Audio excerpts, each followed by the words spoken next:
আহাৰৰ বানত কক বকাইছে সোণাৰীবাসী আৰু আজিৰ দিনটো লগাই সৰ্বমুঠ 4টা দিন ইতিমধ্যে আহাৰৰ বানত কক বকাব লগা হৈছে সোণাৰী সেউজীয়া পামবাসী আৰু ইতিমধ্যে গোটেই বিষয়টো সন্দৰ্ভত আচলতে জিলা প্ৰশাসনে গাঁৱৰীয়া মনোভাৱ দিয়াৰ অভিযোগ উত্থাপিত হৈছে আৰু তেওঁলোকে বাধ্যত পৰি এনেদৰে অস্বাস্থ্যকৰ পৰিৱেশত তেওঁলোকে বিনিদ্ৰ ৰজনী কটাবলৈ বাধ্য হৈ পৰিছিল ক'ব লাগিব। মই ইয়াৰ দৃশ্য দেখুৱাবলৈ ভিডিঅ' জানিব অনুৰোধ জনাইছোঁ।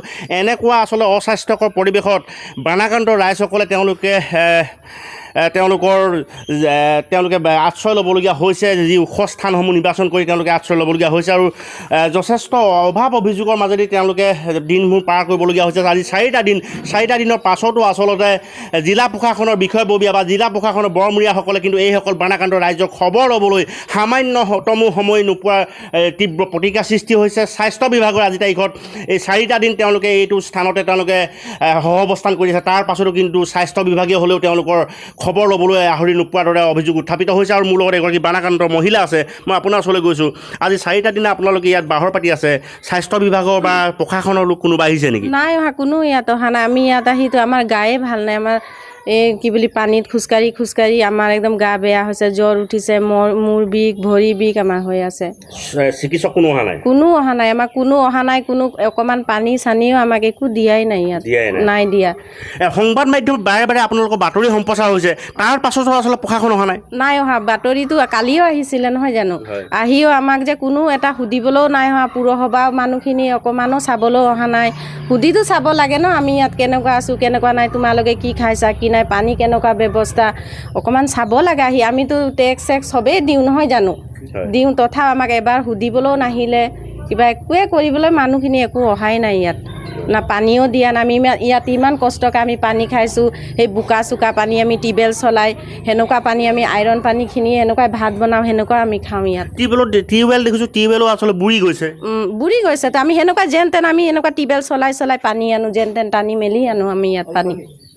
এয়া আছিলে এগৰাকী বানাকান্ত মহিলাৰ ভাষ্য। আচলতে যথেষ্ট অভিযোগ উত্থাপিত হৈছে, আচলতে জিলা প্ৰশাসনৰ বিৰুদ্ধে অভিযোগ উত্থাপিত হৈছে, স্বাস্থ্য বিভাগৰ বিৰুদ্ধে অভিযোগ উত্থাপিত হৈছে যে 4টা দিন আচলতে তেওঁলোকে বানাকান্ত ৰাইজে এনেদৰে অভাৱ অনাটনৰ মাজেদি তেওঁলোকে দিন অতিবাহিত কৰিবলগীয়া হৈছে। সামান্যতমো আচলতে মানৱতাৰ তেওঁলোকে নিদৰ্শন দেখুৱাই চৰাইদেউ জিলা প্ৰশাসনে এইসকল বানাকান্ত ৰাইজক খবৰ নোলোৱা অভিযোগ উত্থাপিত হৈছে। আৰু এই ক্ষেত্ৰত আমি ND24 বিগত আচলতে ভালেকেইটা দিন সমগ্ৰ বিষয়টো সন্দৰ্ভত বাতৰি সম্প্ৰচাৰ কৰি আহিছোঁ যদিও কিন্তু জিলা প্ৰশাসনৰ গা নলোৱা অভিযোগ উত্থাপিত হৈছে। আৰু শেহতীয়াকৈ অহা খবৰ অনুসৰি কালি নিশাই আচলতে ND24 বাতৰি সম্প্ৰচাৰ হোৱাৰ আগ ধৰি আচলতে জিলা প্ৰশাসনে তেওঁলোকৰ সামান্যতম খাদ্য দিবলৈ তেওঁলোকে প্ৰচেষ্টা অব্যাহত ৰাখিছে, কিন্তু বৰ্তমানো কিন্তু তেওঁলোকক আচলতে খাদ্যসমূহ যোগান নধৰা অভিযোগ উত্থাপিত হৈছে। মই পুনৰবাৰ সামগ্ৰিক পৰিৱেশ দেখুৱাবলৈ ভিডিঅ' অনুৰোধ জনাইছোঁ। এনেদৰে কাষৰীয়া অঞ্চলটো ইতিমধ্যে বানপানীয়ে বুৰাই পেলাইছে আৰু এয়া দৃশ্য দেখুৱাইছোঁ। এনেদৰে আজি সামান্য বানৰ প্ৰকোপ কমিছে যদিও কিন্তু বাসগৃহলৈ যাব পৰাকৈ আচলতে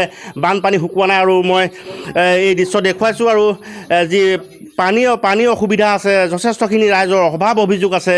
তাৰ পাছতো আচলতে এই যিসকল আশ্ৰয় শিবিৰত কোনো চৰকাৰী বিষয়া কৰ্মচাৰীয়ে যি বানাকান্ত ৰাইজৰ খবৰ নোলোৱা অভিযোগ উত্থাপিত হৈছে। আৰু শেহতীয়াকৈ আচলতে ND24 বাতৰি সম্প্ৰচাৰৰ আগ ধৰি কালি নিশা আচলতে তেওঁলোকে ৰেচন আনিছিল ক'ব পাৰি, কিন্তু বৰ্তমানলৈকে বিতৰণ হোৱা নাই। গোটেই বিষয়টো সন্দৰ্ভত আপুনি কি ক'ব? যিহেতু নেকি বানাকান্তৰ লোক হিচাপে কিন্তু চৰাইদেউ জিলা প্ৰশাসনৰ যিখিনি কৰণীয় আছিল সেই কামখিনি কিন্তু নকৰা অভিযোগ উত্থাপিত হৈছে। গোটেই বিষয়টো কি হৈছে? আমি বাৰম্বাৰ জিলা প্ৰশাসনক অনুৰোধ জনাইছোঁ। আৰু বানপানীৰ সমস্যাটো আমাৰ সেউজীপামবাসী এইটো বছৰৰ সমস্যা নহয়, এটা দীৰ্ঘদিনীয়া সমস্যা।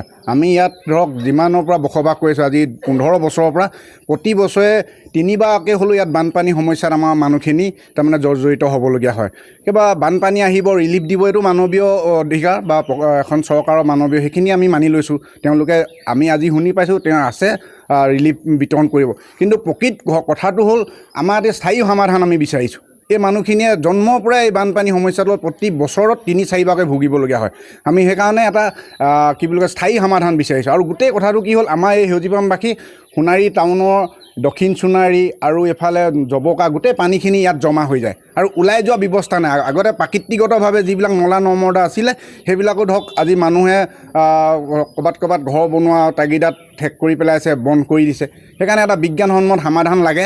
আৰু বিশেষকৈ আমি বাৰম্বাৰ জিলা প্ৰশাসনক নহয় আৰু এইফালে চৰকাৰকো আমি অনুৰোধ জনাইছোঁ, আমাৰ যিটো ৰাস্তা এই ৰাস্তাটো একেবাৰে নিম্ন মানদণ্ড আৰু বহুত চাপৰ বানপানী সমস্যা এটা আহিলে মানুহখিনি ওলাই যাব নোৱাৰে গোটেই যাতায়াতৰ ব্যৱস্থাটো বন্ধ খোৱা বোৱা বা নিত্য প্ৰয়োজনীয় সামগ্ৰীখিনি আনিবলৈ যথেষ্ট অসুবিধা হয় আমি সেইকাৰণে প্ৰশাসনক অনুৰোধ জনাইছোঁ অসম চৰকাৰকো আমি আহ্বান জনাইছোঁ এটা স্থায়ী সমাধান আমাক লাগে এই মানুহখিনি অন্ততঃ আমাৰ স্কুলীয়া ল'ৰা ছোৱালীখিনি যথেষ্ট হয় এতিয়া সেইখন স্কুল গুণ উৎসৱত ছেকেণ্ড পজিশ্যন পোৱা স্কুল এই স্কুলখনলৈ যাবলৈ ৰাস্তা নাই ৰাস্তাটো এজাক বৰষুণতে ডুব যায় সৰু ল'ৰা ছোৱালীখিনি স্কুল যাব নোৱাৰে এনেকুৱা এটা অৱস্থা হয় সেইকাৰণে আমি অনুৰোধ জনাইছোঁ চৰকাৰক চকু মেলি চাবলৈ আৰু প্ৰশাসনৰ যিটো অনীহা এই অনীহাটোক আমাৰ মানুহখিনিয়ে যথেষ্ট ক্ষোভিত হৈ আছে যথেষ্ট ধিক্কাৰজনক 4টা দিন উকলি গ'ল আজি 4 নম্বৰ দিন ভৰি দিলে 4টা দিনৰ পাছত আচলতে প্ৰশাসনে বানাকান্ত ৰাইজক খবৰ নোলোৱাটো আচলতে গোটেই বিষয়টো আচলতে বৰ অশোভনীয় নহয়নে হয় এইটো একেবাৰে আমাৰ মানুহখিনি প্ৰশাসনৰ ওপৰত একেবাৰে অসন্তোষ ব্যক্ত হৈ আছে আৰু যথেষ্ট ক্ষোভিত হৈ আছে অন্ততঃ মানৱীয়তাৰ খাতিৰত ৰিলিফটো আমি বাদ দিছোঁ আমাৰ মানুহে ধৰক এদিন নোখোৱাকৈ থাকিব পাৰে কিন্তু মানৱীয়তাৰ খাতিৰত তেওঁলোকে এবাৰ খবৰ ল'বলৈ আহিবলৈ আমি বাৰম্বাৰ অনুৰোধ কৰিছোঁ পৰিদৰ্শন কৰি এটা ধৰক তেওঁলোকে পৰিদৰ্শন কৰি ধৰক কিদৰে বানপানী সমস্যাটো বা এই মানুহখিনিৰ ওপৰত পৰিত্ৰাণ দিব পাৰিব এটা বিজ্ঞানসন্মত সমাধান উলিয়াবৰ কাৰণে তেওঁলোকে পৰিদৰ্শন কৰাটো অতি আৱশ্যক আৰু মানুহখিনিয়ে কেনেকুৱা অস্বাস্থ্য পৰিৱেশত ইয়াত থাকিবলগীয়া হৈছে সেইটো আপোনালোকে দেখিছে